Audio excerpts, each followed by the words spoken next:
Okay, so to move on to the introducing those that are new to Amplify Change, to give a little bit of information, I'm just going to start with a very brief introduction. All of this information is on our website in various different formats, and I would urge you to spend some time getting to know us a little bit before you start the application. So Amplify Change is an independent not-for-profit organisation who supports advocacy to make SRHR possible for everyone, particularly those least able to attain and enjoy their SRHR, including women, girls, persons living with disabilities, young people, LGBTI, vulnerable and marginalised groups, such as persons living with HIV and AIDS. But we do recognise that group that's called marginalised, we're sort of naming as marginalised people, will be different from each context according to the context. So Amplify Change was launched in 2014 and as a consortium of 3 different grant making organisations, and together we ran 49 funding rounds and supported close to 900 grants. Most of our grants, 89% in fact, are to small groups, and we are fully committed to supporting grassroots advocacy for a better SRHR for all. Most recently in 2020, Amplify Change registered as an independent organisation, and in November 2020 the first 61 grants were approved by the board, the new board. This has been an opportunity, this change in status has been an opportunity for us to reflect and incorporate changes and innovations, many of which have come from suggestions from grantees themselves. So you can find our new strategy on the website. For those that are familiar with Amplified Change, you'll see that the network grant is now running for 3 years in the first instance, and this was directly in response to comments from grantees about the need for more sustained longer term funding.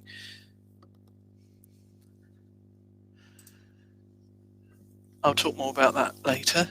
I've just put on the screen a slide. Whoops.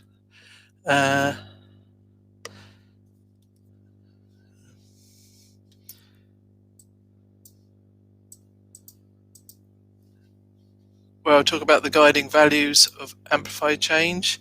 And really, this is just some principles that I think are important to understand when sort of working with us. We do try to be accessible and responsive to applicants and grantees. So if you send an email, you'll get a response. We try to be supportive and flexible in engaging with applicants and grantees. We try to be open and transparent, making information as widely available as possible. We try to respond to feedback from applicants and grantees and learn lessons and adapt our ways of working. We do have a focus on results with performance metrics developed jointly with grantees. So that's, as you'll be looking at how your monitoring and evaluation of projects happen, we work together with you on that, and we're looking to see about impact in the context of advocacy. We're looking for good sound management and stewardship of financial resources, and then independence from external policy pressures. We're very much guided by our membership in that regard. So with these values in mind, Amplify Change seeks to support advocacy issues and equalities around SRHR. Our theory of change gives an insight into how this can happen. So the next slide I'm just putting up here is the theory of change for Amplify Change. Lots of change. Impact areas are across the top, that sort of line where it says impact, and then the 5 bubbles across there. These are the thematic areas that Amplify Change loosely divides SRHR into, or the areas that we feel need additional focus. So we do take a broad, inclusive interpretation of these 5 priority themes and recognise their intersection and the relevance of cross-cutting approaches, which may include things like gender norm transformation, sex positivity. They may also include things like working with people with disabilities and things like that. So we will consider When we're reviewing applications, we consider the current composition of the AmplifyChange portfolio and look at the sort of underrepresented themes within that, and that helps us to make sure that we're responding to our benchmarks for our donors.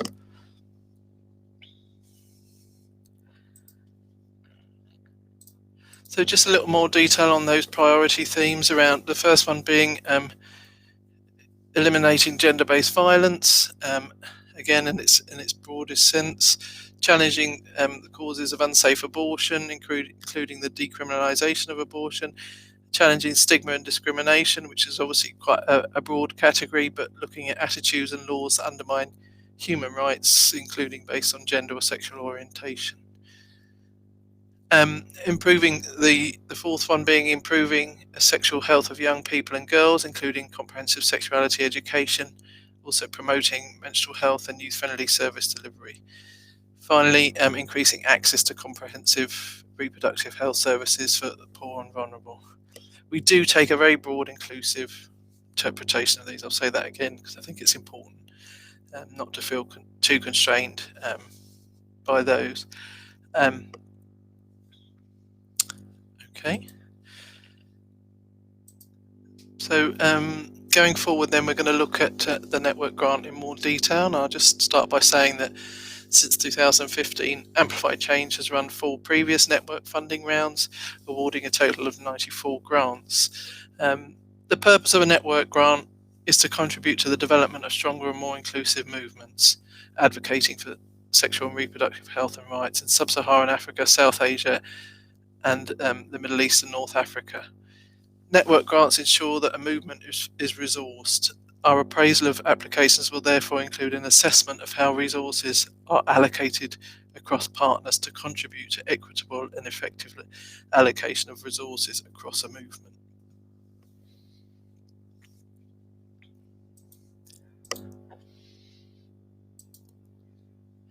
So what are we looking for? We're looking for applications with a value between 300,000 and 825,000 for a minimum of 24 months and a maximum of 36 months. So that's 2 years, 2 to 3 years. And we're hoping to give around about 12 grants. It will depend a little bit about the size of those grants as to exactly how many that we'll be able to give. The core focus is that it's going to be giving significant support to networks and coalitions to encourage that movement building.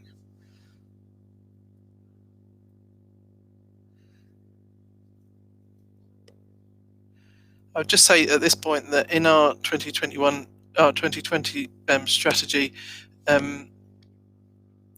it really highlights the fact that AmplifyChange is more than a fund. It's a wider platform committed to organisational strengthening, generating and sharing knowledge for advocacy, reflecting on lessons and impact, and engaging selectively to influence SRHR policy. We're really asking to see those elements included in this. So the organisational learning, what we're calling knowledge for advocacy, which is a lot to do with that reflecting and coming together as a platform, as a movement, and seeking change.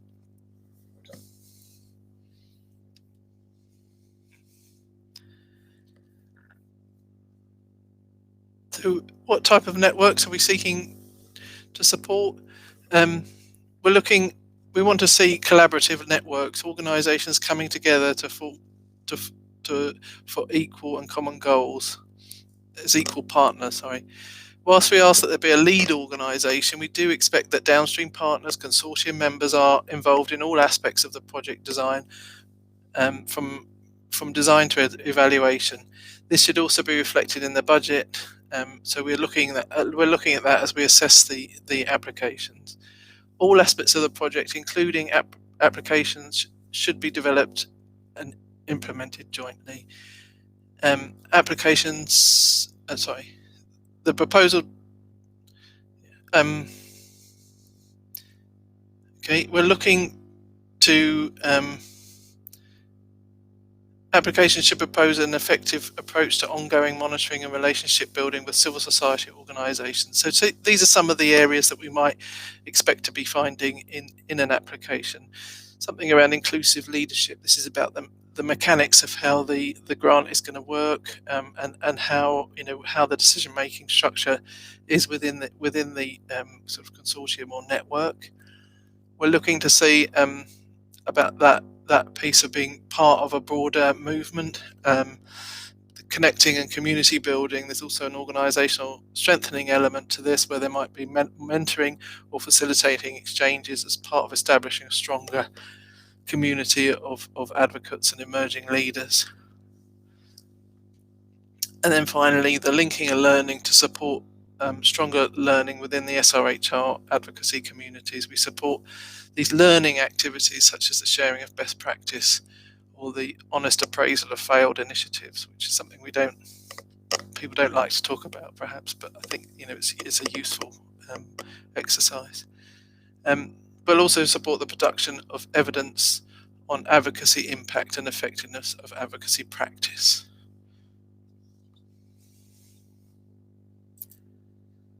So the next section of the presentation is talking about eligibility.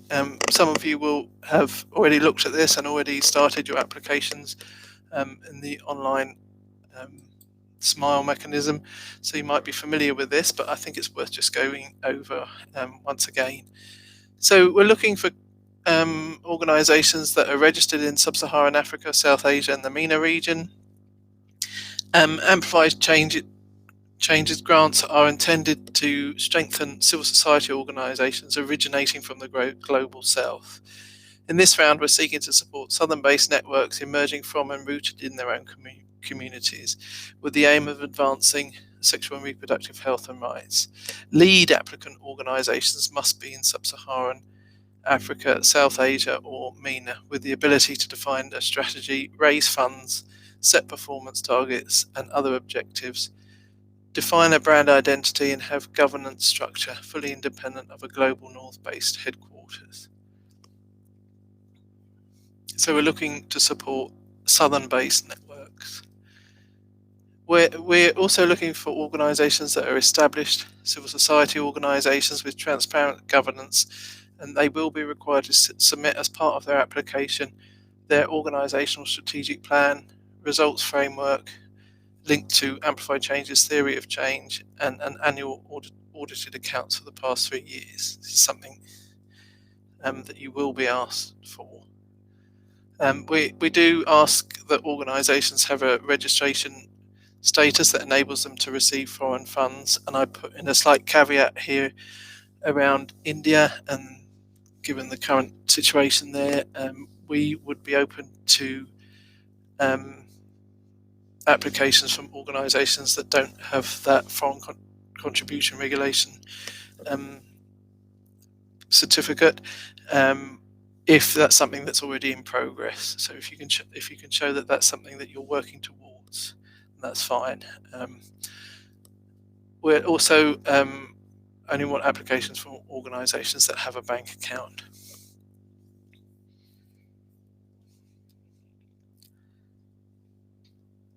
So just to show the map of where we're looking to receive applications for. The next point is around the financial eligibility, and for those of you hopefully who are applying or in the process of applying, you may already have seen that we have a financial eligibility calculator on our website, which you download as a Excel workbook, and you can put in the numbers that relate specifically to your own annual expenditure, the grey areas, and the calculation will happen automatically, and you can see if you're eligible to apply for a network grant or not. So the overarching rule here is that the annual value of the network grant cannot exceed 50% of the organisation's average annual expenditure over the past 3 years. And I'll just use the example that's taken from the website, but an applicant applies for £300,000 over 36 months, 3 years. The average annual value of the grant is £100,000. Therefore, in this case, the average annual expenditure of the applicant organisation over the past 3 years must be 200,000 or more per year. So, in other words, and since 300,000 is the minimum size of the grant, if you don't have an annual average expenditure of £200,000 over the last 3 years, then you're not going to be eligible.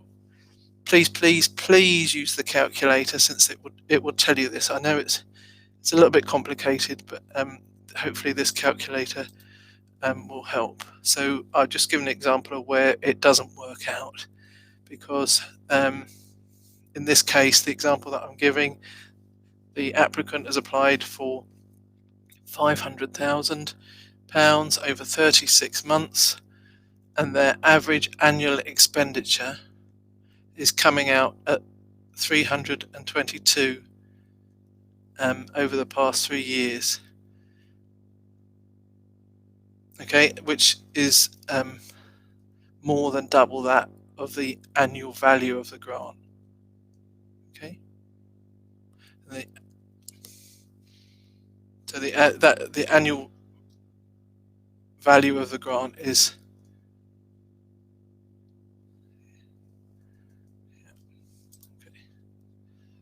If you've got any questions on this, please reach out through the email.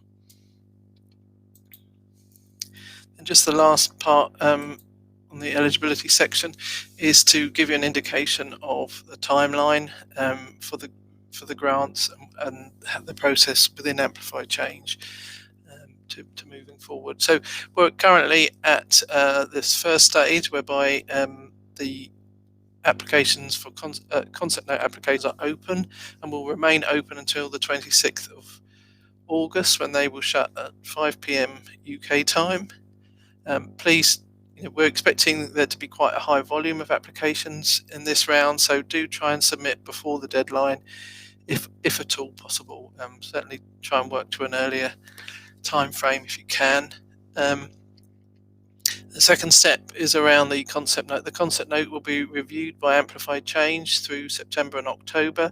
Again, as I said, we're expecting quite a large volume, so we'll be reviewing during that period.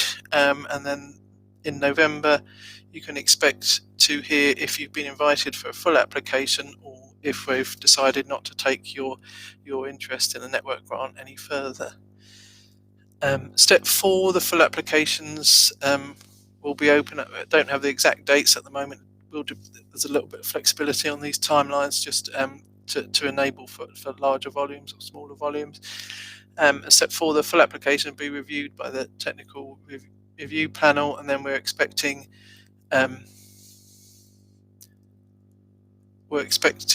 so that will happen in January, and then we're expecting to be able to have recommendations for our board, and they will be asked to endorse that in March.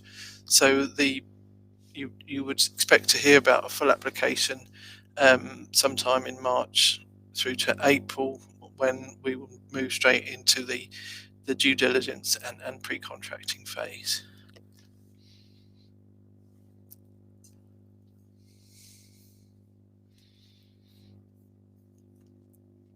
So as I mentioned previously, we've pulled together some of the questions that we've been asked that we felt would be relevant to the broader group here, and I'll just quickly run through those, and then there's an opportunity. And Mike, as I said, please write any questions that you have in the chat box, and my colleague will ask them to me later.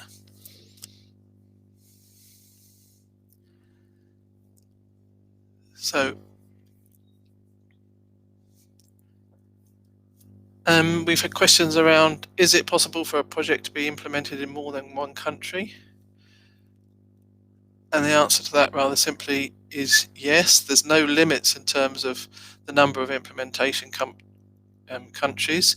Applicants can propose to implement their project in any number of eligible countries. Then we've had the question, can we apply as a coalition, for example, using combined incomes?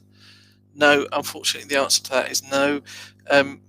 We do need for there to be a lead organisation because of the way that our contracting and due diligence processes work. So there would need to be a lead applicant that takes responsibility for the reporting and liaison with AmplifyChange in principle. So we do, unfortunately, still just need one applicant.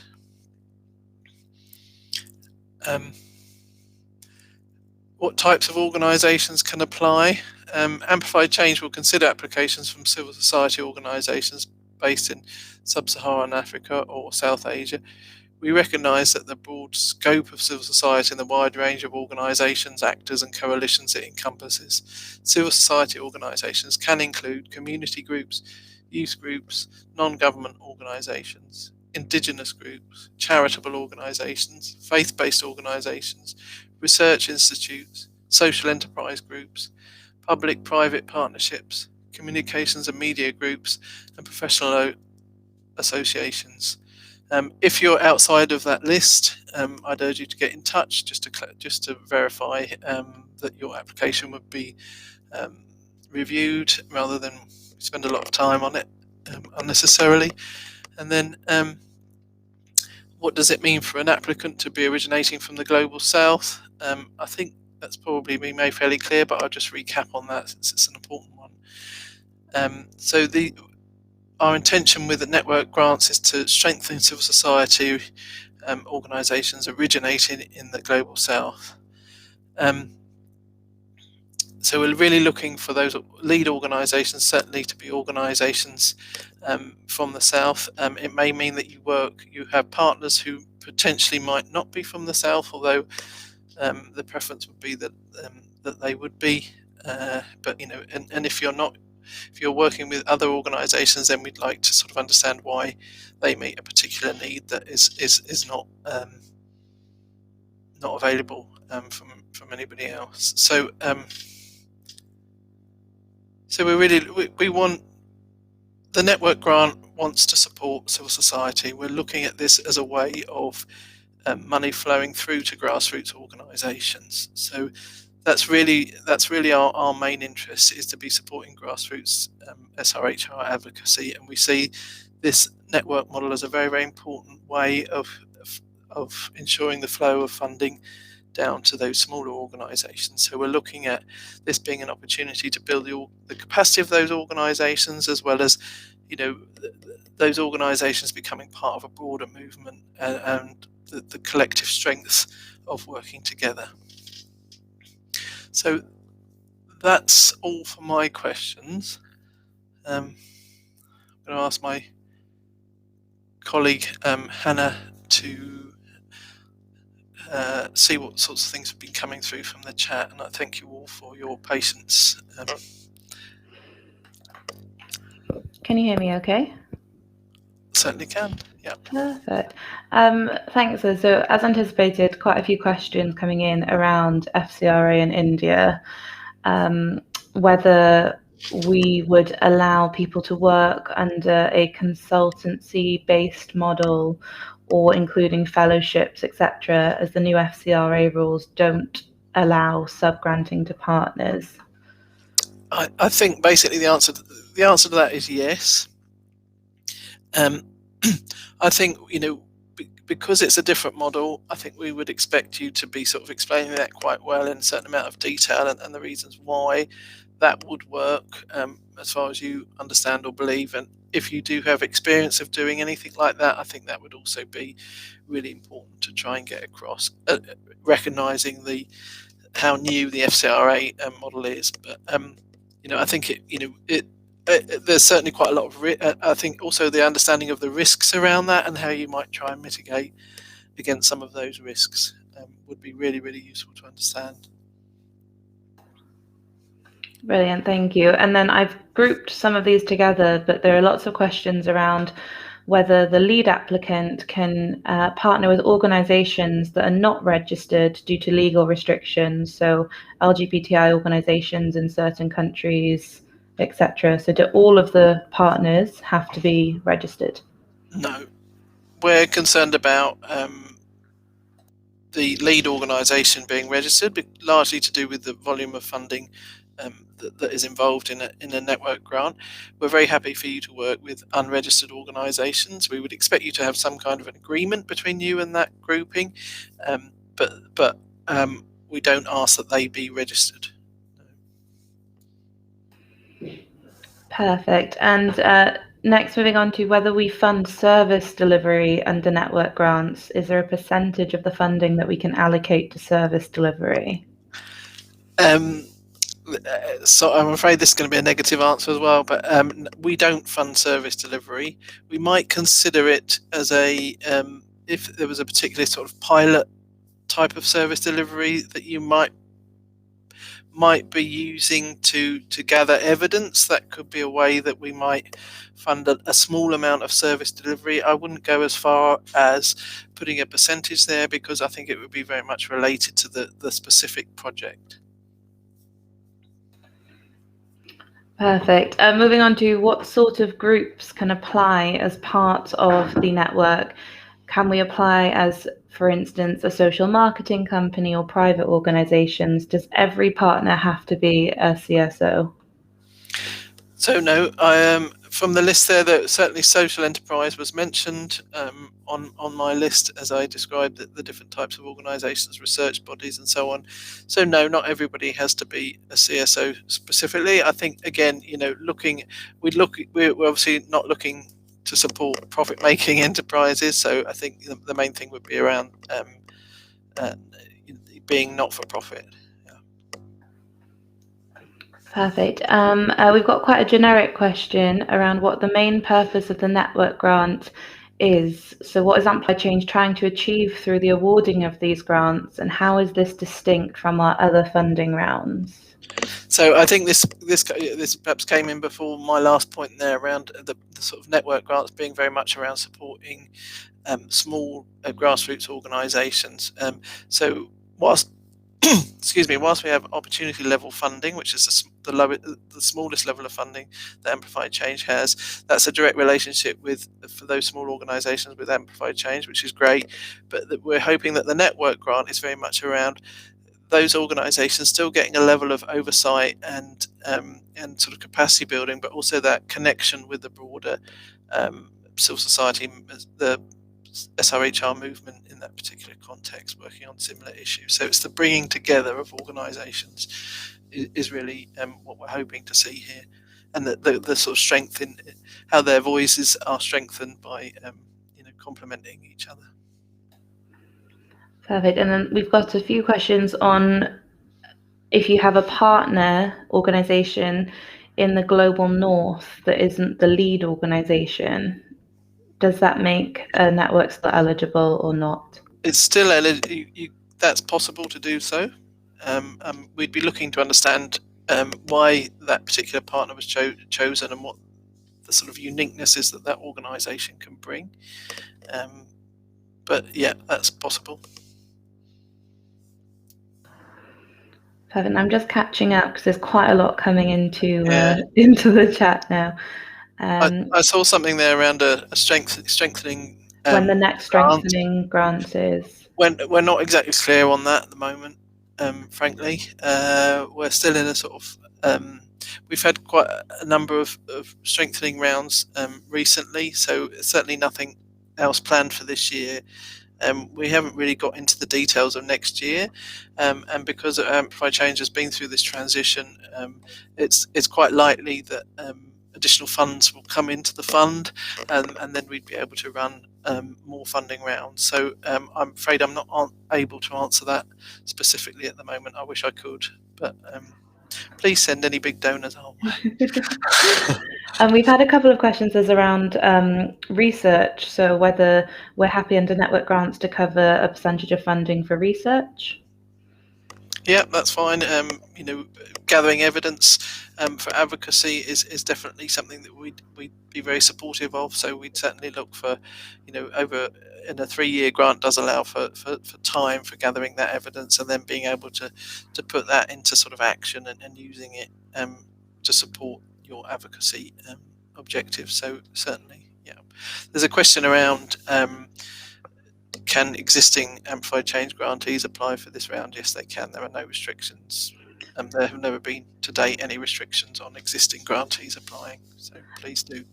And there are now a couple of questions around themes. So in terms of Amplify Change's thematics, are we prioritizing any of those themes? Are there any overrepresented themes that people should be avoiding, or underrepresented they should be prioritizing?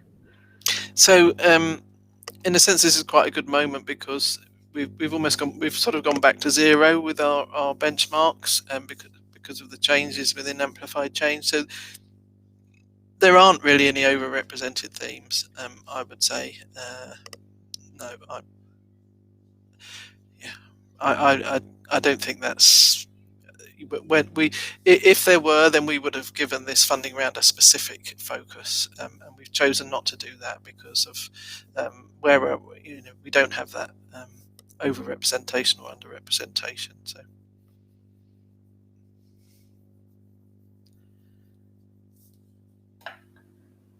Sorry, just catching up.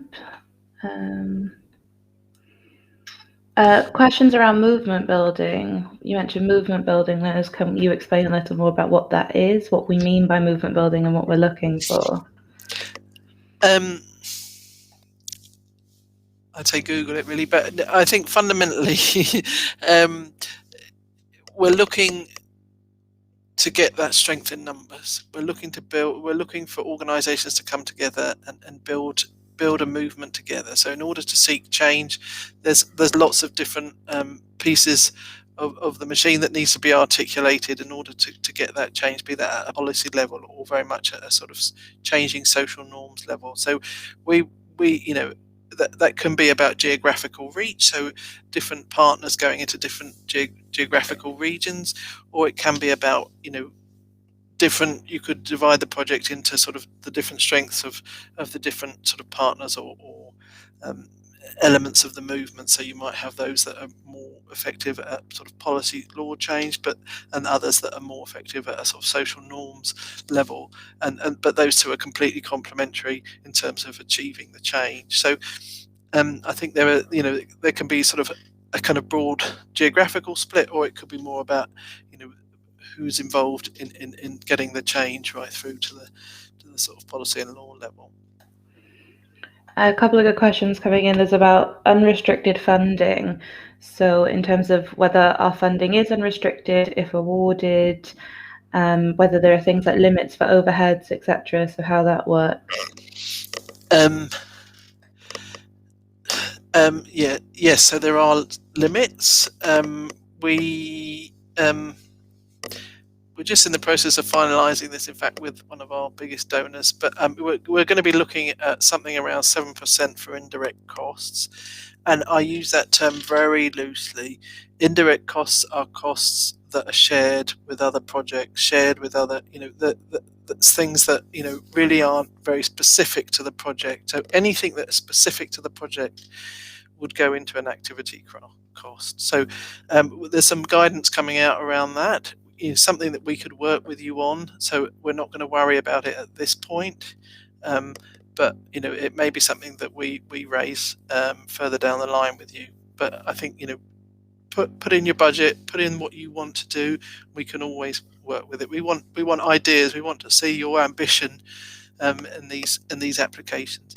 I would just say that we have a sort of we have a recommendation or a limit, or up to 40% of the grant can be used for organisational strengthening. So within that, you have the ability to look at strengthening the organisation or organisations that are applying through that. So we always encourage organisations to consider that.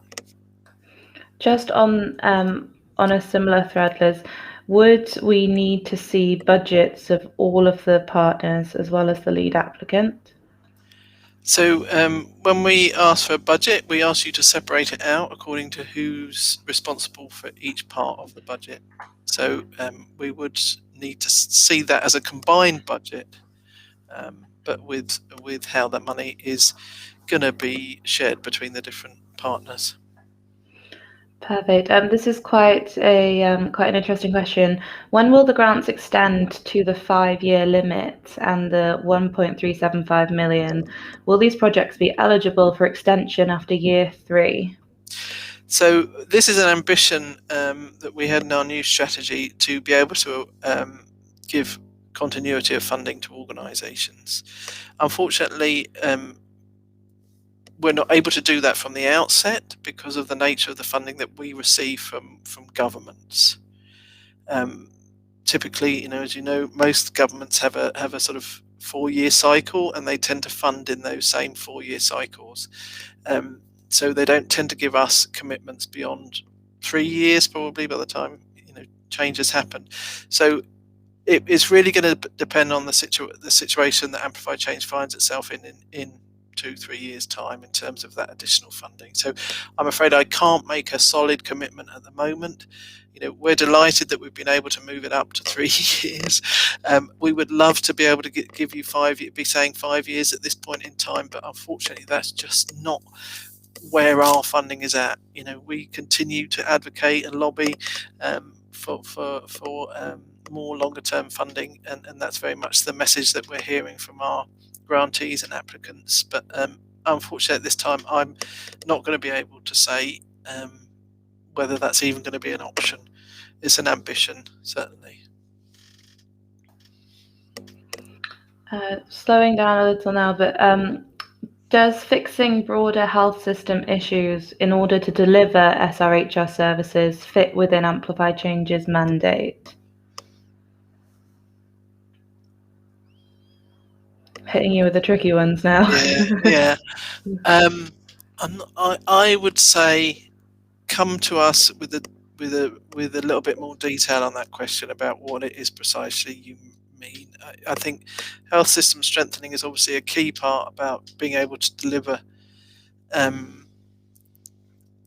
SRHR services, but I think it's what are we talking about in terms of that health system strengthening. If it's about providing services, then I'd go with a fairly firm no. If it's about advocating for more clinics that are providing contraception in rural areas, then yes, absolutely. So if you want to send us an email with a little bit more information about that, then we can get back with that specific response. I think it also may be worth reiterating is how many grants we're hoping to award in this call. A few questions around that. Sure. We've got funding to commit fully to 14 grants, although we do recognise that that sometimes the average comes in a little bit lower than what we've anticipated, so it could go up to 15, 16, but it's certainly going to be under 20, unfortunately. Would love to give more, but that's, I'm afraid, all that's available at the moment. And then we've got some very kind of specific questions coming in around whether applying as part of a community network would make groups eligible for funds. Yeah, I don't see that. That's absolutely fine. As long as you're financially eligible to apply, then I wouldn't see that as being a problem.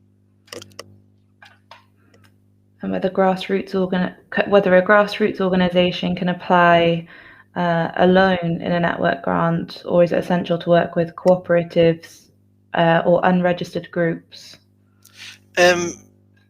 This grant is about bringing people together and creating networks and allegiances. So I think if it were to be a sole organisation that was applying, we would still be looking to see how you were going to be working with a sort of broader movement and a network.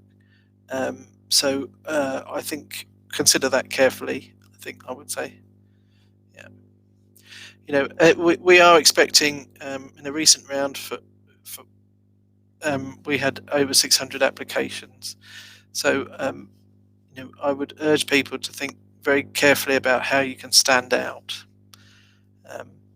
and how you can, how your project is going to really, really stand out above others coming from the same place or different places. another couple of questions around whether applications have to touch on all of the 5 thematic areas. Absolutely not. No, we don't expect them to touch on all of the areas. You can touch on one or you can touch on all. It doesn't matter. But as long as you're working within those sort of broad categories, that's fine. We've got some questions around formal networks and coalitions. So a few organisations want to work together, but they're not or haven't previously been recognised as a formal network or coalition. Are they still eligible to apply? They can still apply, yeah. I think you need to be very careful about making the point, as to why, you're coming together at this particular moment in time and what you anticipate that coalition would bring. A few around whether sub-granting or on-granting is essential in this round as it was in the partnership application. No, on-granting isn't allowed in this round, but according to AmplifyChange's definition of on-granting,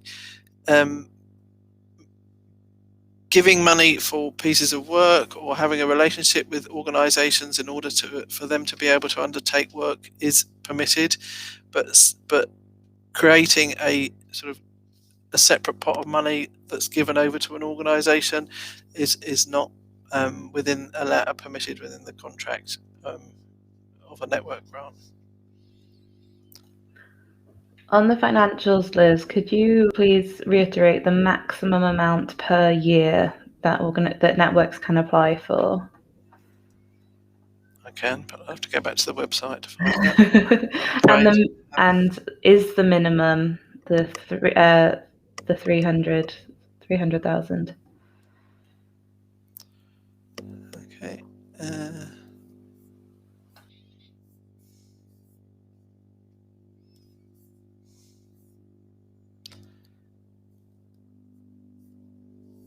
So 300,000 is the minimum.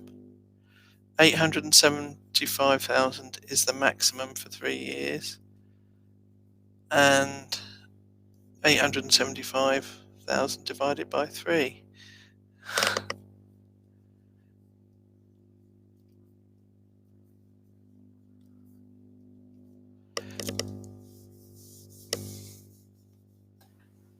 So the maximum is just over 290,000 GBP a year.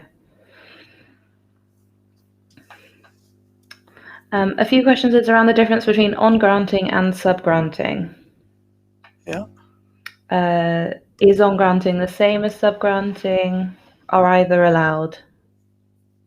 So just to reiterate the point, on-granting is where you give a specific amount of money to a different organisation, and they're responsible for the spending of that. They decide how that money is going to be spent.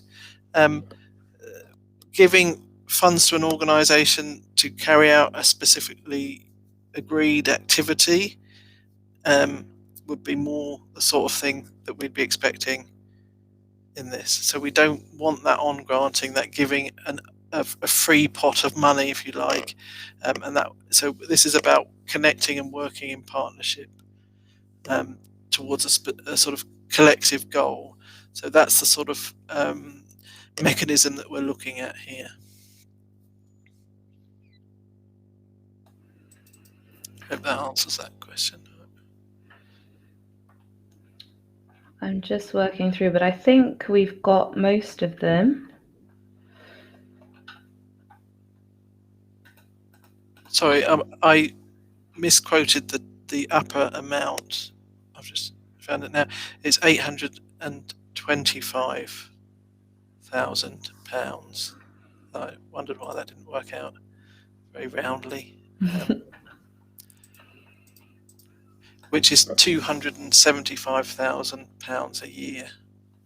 275 per year. Beg your pardon. We had a question if an organisation so there's a network of over 100 organisations, but in this call specifically, they're applying with just 3 members. Would they be considered a new coalition, or do they describe themselves as an existing coalition?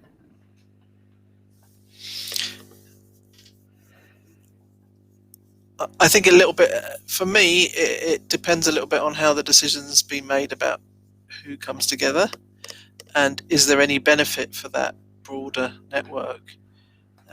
So if the broader network does get a benefit from it and they agree to the fact that it's only 3 organisations going forward, then I would say yes, you can use the existing network. If it's just those 3 organisations that have decided to work together and they happen to belong to a broader network, then I would say it's a new coalition. A question on whether a French-speaking organisation, or an organisation, sorry, based in a French-speaking country can still send their application in English if they prefer. I suspect that's possibly coming from Cameroon. Togo. Togo, brilliant, great. Yes, of course you can. Either language is fine. We're completely bilingual fund, so whichever you're more comfortable in. The expectation would be that we would probably continue to communicate in the language that the application's been given in, but it's always possible that could be changed if necessary. So even if you decided then that you wanted to switch to French, it's possible to do that. Some questions around whether we're prioritising networks from Southern Africa. We're not prioritising it. We don't have any geographical prioritisation other than the regions that I mentioned of Sub-Saharan Africa, South Asia, and the Middle East, North Africa region. What kind of evidence of collaboration do networks need to present in their application? I think that's going to very much going to depend on the type of project that it is. I think that's going to be quite contextually specific. But we would be looking at the budget to see where money is flowing.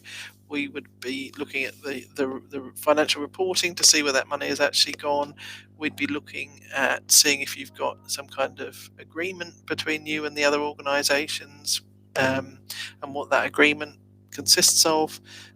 We'd be looking, for you to separate out, who's implementing which elements of the projects. So we'd be looking at how that was working in the way that you're reporting, and in the application in terms of the budget and the way that you can give some indication as to sort of what the relative strengths are of the different organisations and how you complement each other.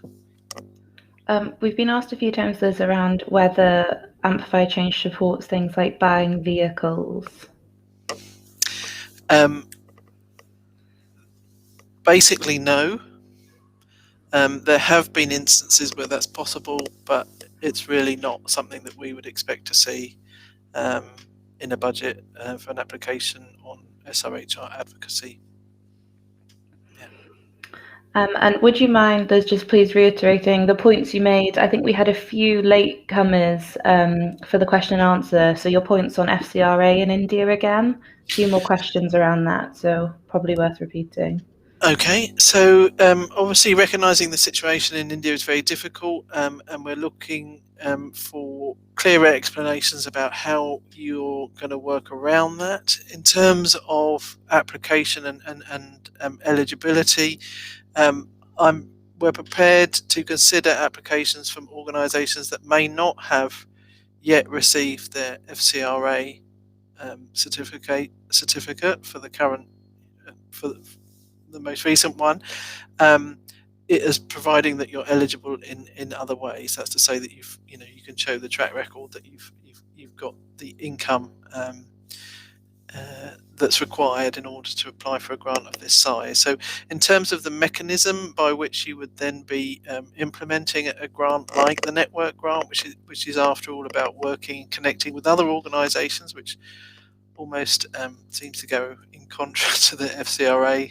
I think the mechanism, we will be looking for quite clear explanations about how you propose to move the money, to share the money around, and lots of different organisations have come up with different ways of doing that, and we've been quite open to listening and hearing about that innovation. But I think it's going to be really important to be clear about that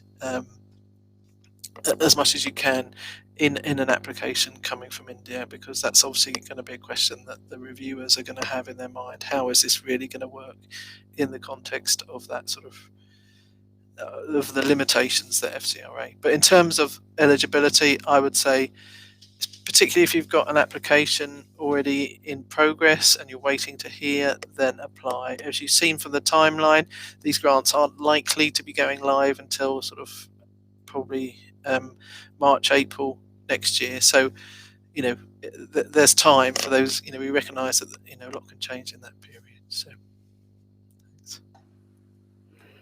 Perfect. I think just a final few, Liz, just to confirm, organisations that are based in the global north but purely operate in the global south, are they eligible? Sorry, no.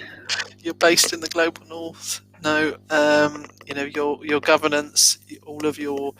It's not about just the implementation. It's about how where your governance is structured, where the decision making is about that kind of transfer of power to those that are most affected by the issues we're talking about.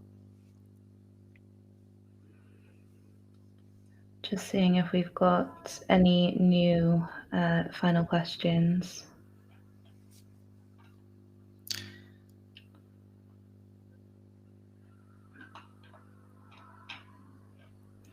I think we've covered most of them. There's a question there about the system and how you can add other organisations. So you'd have a lead organisation that that would be applying, and the eligibility would be based on that lead organisation, and then other organisations would be put in the system as coalition members or implementing partners. There's two questions, similar theme, around whether you can work with the government and whether government institutions could make up part of your network. It's a good question. We hope that you can work with the government. I think that's a very, very key part of it.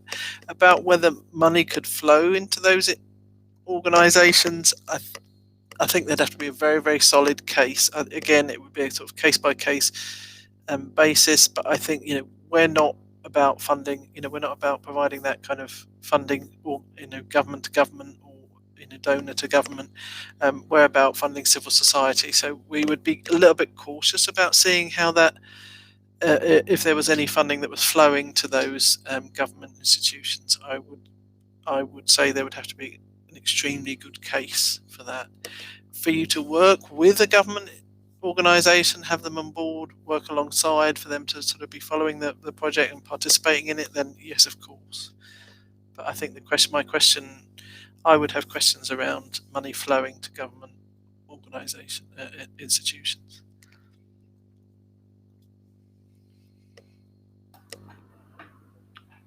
I'm just trying to make sure we've captured everything, but I think that seems to be most of them, Liz, for now.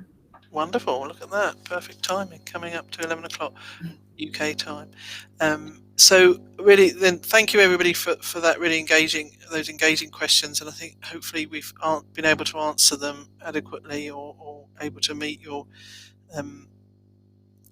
expectations for the webinar. We're really, as I mentioned before, and I'll mention it again, that we're so happy to discuss specific inquiries with you, and you can send them to us via email at inquire@AmplifyChange.org. So inquire@AmplifyChange.org is the email address to use for specific inquiries relating to your application or potential application. So I think that's all from us for now. I wish you all a good day, and what's remaining of it where you are, and all the very best. Please stay safe, and we look forward to some exciting applications coming through.